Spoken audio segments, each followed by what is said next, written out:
Bienvenidos a un programa más. Como ustedes recordarán, recientemente les hemos hablado de liderazgo, tal y como este concepto se entiende en el judaísmo. Dentro de este marco, hoy vamos a tratar uno de los sistemas de gobierno, la democracia. Un sistema de gobierno que en principio nos parece bastante moderno, pero nuestro invitado de hoy nos va a demostrar que es muy antiguo. Gustavo Peregnik, muchísimas gracias por estar con nosotros. Gracias a ti, David. ¿A qué nos referimos cuando hablamos de democracia? Hay dos posibilidades de referencia. La primera es la que podríamos llamar la voluntad popular, que la gente decida cuál es su organización política. Y esto nos remite a fuentes más conocidas en la historia de los gobiernos, como la Carta Magna Británica en 1215, en el siglo XVIII, la Declaración de Independencia Norteamericana. La primera implica que los reyes van cediendo privilegios que se van transformando después en los derechos de la mayoría de la gente hasta terminar siendo los derechos de la sociedad en pleno. Y la Declaración de Independencia Americana, que es probablemente el punto máximo al que llega esta expresión de democracia, redactada por Thomas Jefferson, que fue el padre del sueño americano, y junto con los gestadores de la Revolución Americana, todos ellos muy cercanos, admiradores de la tradición del pueblo de Israel, inspirados en buena medida por ella. Y aquí viene la primera parte, en qué medida aquellos que gestaron la democracia también se inspiraron en fuentes hebraicas.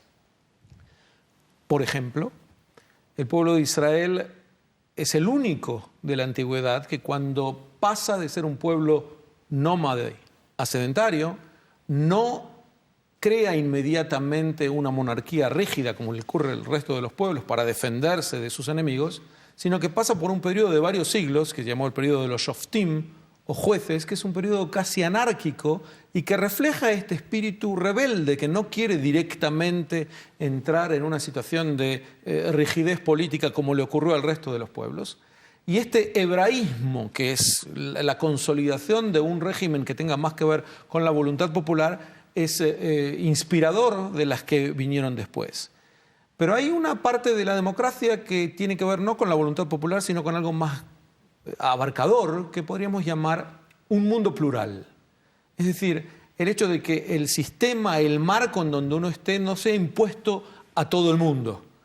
En ese sentido, el judaísmo aporta con una visión no misionera de la sociedad, de la humanidad, una contribución notable, y es que aún el más fanático, el más radical, el más intolerante de los judíos, jamás pretende convertir al mundo entero al judaísmo. ¿Por qué? Porque parte de la base de que el judaísmo aspira a un mundo más humano, en el cual el judaísmo sea una parte de él, en esta pluralidad que recibe como un beneficio para todos. En otras tradiciones no es así. Viene la tradición con una verdad, que en algún momento debe ser una verdad universal y por las buenas o por las malas es transmitida a los demás. En ese sentido, el judaísmo ha aportado con una cosmovisión distinta que ayuda al concepto de democracia desde el mundo plural al que hacía referencia. ¿Cuáles son las fuentes judías para la democracia? Nos has hecho referencia ya a algunas, pero si tenemos que partir de un punto en concreto, nos has hablado de los jueces, lo que es Shofetim. Pero antes también me has hablado de otro punto, y me gustaría que si nos lo puedes contar. Desde Moshe mismo puede verse una actitud casi displicente con respecto a la concentración del poder. Cuando Moshe Rabenu, Moisés, hace su bendición a las tribus de Israel, terminando ya el libro de la Torá, si contrastamos lo que le dice a la tribu de Yehudá, Judea, que se iba a transformar en la tribu que crea el reino de Judá, si la contrastamos con la misma bendición que ofrece Jacob en el libro del Génesis, y este es en el libro de Deuteronomio, Bereshit, Devarim, el primero y el último libro de la Torá, en la primera, Jacob se refiere a ellos diciendo Lo yasur shevet mi Yehudá, y el cetro jamás descansará de Judá, jamás se moverá. Judá está destinado a ser rey de las tribus. Moshe saltea toda esta parte política y dice, el amote vienu, lo que le debe pasar a Yehudá como gran bendición es que sea acogido por su pueblo. Y en la Torá, cuando se habla de los reyes, a diferencia del resto de los pueblos antiguos, e insisto en esta particularidad judía, no hay nunca una deificación de la figura del rey, no hay nunca una idealización suprema, todo lo contrario, el rey es permanentemente criticado, el establishment, con sus sacerdotes incluso, es permanentemente censurado en la tradición de Israel. Lo yarom levavo me'al echab. Las leyes de la Torah vienen para que no se ensoberdezca por encima de sus hermanos. ¿De quién habla? Del rey. Y uno se podría preguntar, pero casi es función del rey ensoberbecerse por encima de sus hermanos. En la Torah viene a decir, no, hasta el rey debe estar incluido en la ley general. La ley limita las caballerizas del rey, el hogar del rey. Permanentemente poner un marco de ley en el cual todos están sometidos es la mejor expresión de la democracia. Y si bien no puede uno basarse en la Torá para hablar del voto popular, obviamente no hay en ningún momento una elección general para designar a los profetas o algo similar, sí hay en la antigüedad un distingo judaico que vale la pena destacar, y es este marco en donde la ley está por sobre todo, mucho más que los caprichos de los reyes o que el establishment que se impone sin crítica de nadie. Esto yo creo que fue un marco inspirador para la tradición judía en general. Tú sabes que una buena parte de la llamada aproximación judía, cosmovisión judía, está basada en el Talmud, que ha educado a generaciones y generaciones de judíos, y no es más este Talmud que una discusión permanente en donde nada se da como una premisa que alguien no pueda venir a cuestionar. La democracia y el judaísmo vienen prácticamente juntos por milenios, y no es casual que en la vida judía, en todas las comunidades, también en la comunidad de España, hay una democracia vibrante en general, que muchas veces nos marea a todos en esta democracia, porque hay tantas ideas.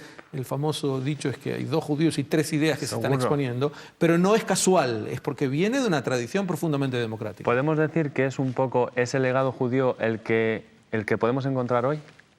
En la democracia de hoy, que siempre puede haber una opinión diferente, siempre hay un límite que marca como a todos por igual frente a esa ley. La primacía de la ley, sin ninguna duda, es una herencia que viene directamente del pueblo de Israel. La ley está por sobre todos, también por sobre el rey. Y el rey es designado ni más ni menos que en lo que podríamos llamar los párrafos más gloriosos de la democracia desde el punto de vista de la fuente bíblica. Y me quiero detener en ellos. Tú sabes que el libro de Shmuel o Samuel es el libro épico por excelencia. Entre los libros narrativos que tiene la Biblia, los 9 primeros, los 5 libros de la Torá más los 4 libros de los primeros profetas, son eminentemente la concentración mayor del género narrativo en la Biblia hebrea.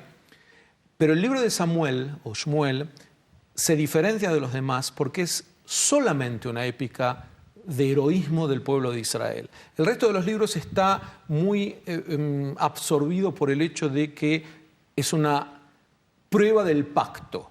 Es decir, hay un pacto entre el Creador y el pueblo de Israel, y en cada libro se va viendo en qué medida el pueblo de Israel está siendo recompensado o castigado porque cumple o deja de cumplir con el pacto. En el caso del libro de Samuel es el pueblo el que actúa. Y el glorioso capítulo 8 tiene el epicentro de la democracia, de una manera muy bíblica, yo diría muy judaica, que es cuando Sima lanu melech kechol hagoyim, le piden los judíos a Samuel: ya estamos cansados de este tipo de sistema semianárquico de los jueces, ahora ponnos un rey como el resto de las naciones. Samuel, desesperado, va a preguntar, va a consultar con el Creador. ¿Y ahora qué hago? Están pidiéndome que ponga un rey. Lo que, por otro lado, llama mucho la atención, porque en la Torah misma nos dicen que el pueblo de Israel, cuando se establezca en la tierra de Israel, tiene que poner una monarquía.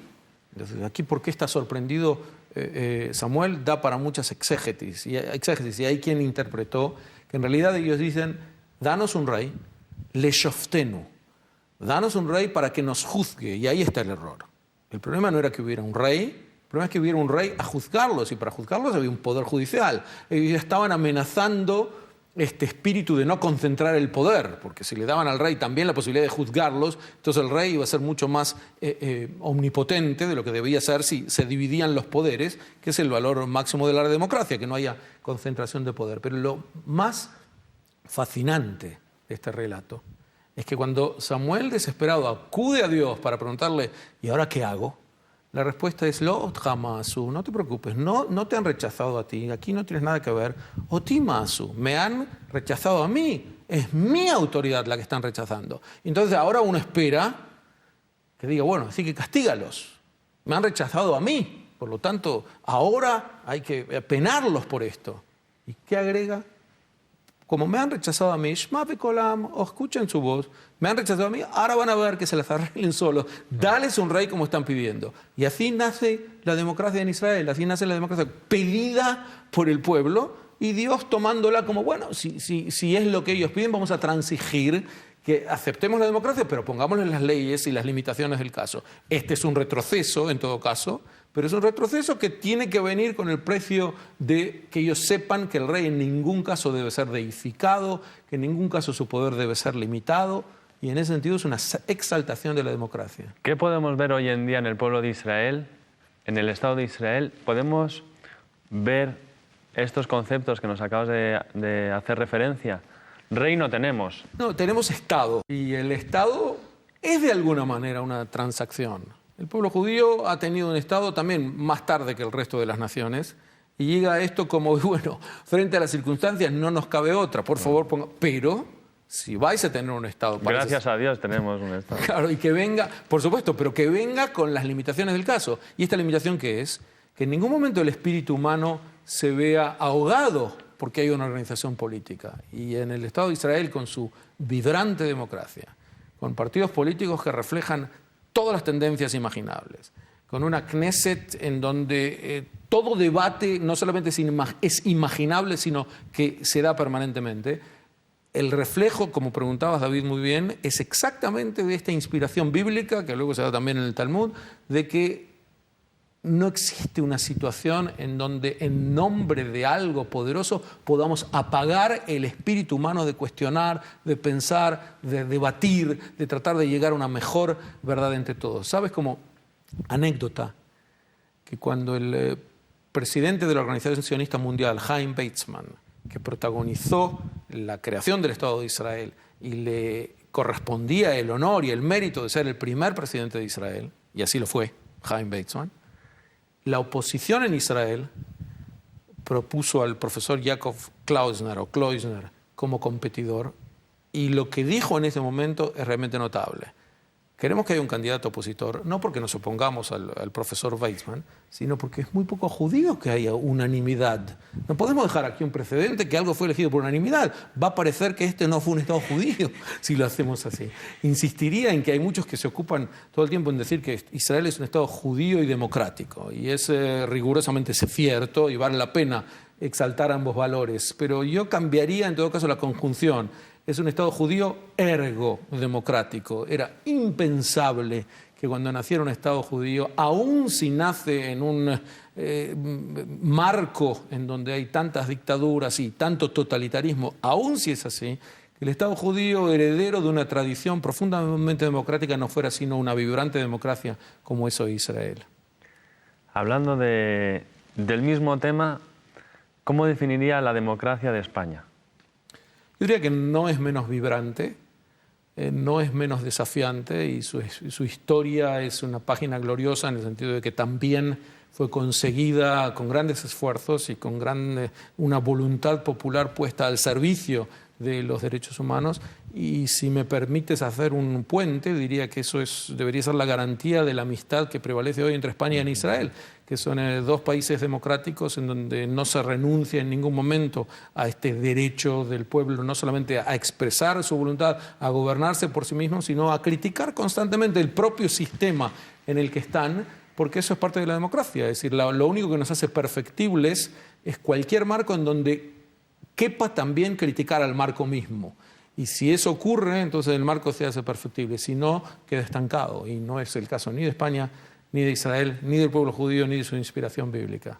Muchas gracias, Gustavo Peregni, por haber estado hoy con nosotros y por enriquecernos con estos conceptos y con estos valores que nos has contado hoy. Gracias a ti, David. Como siempre, un gusto. Y a ustedes recordarles una vez más que sus opiniones son las que marcan la agenda de nuestro programa. No dejen de escribirnos a la dirección que aparece en sus pantallas. Les deseamos que pasen una buena semana. Shalom.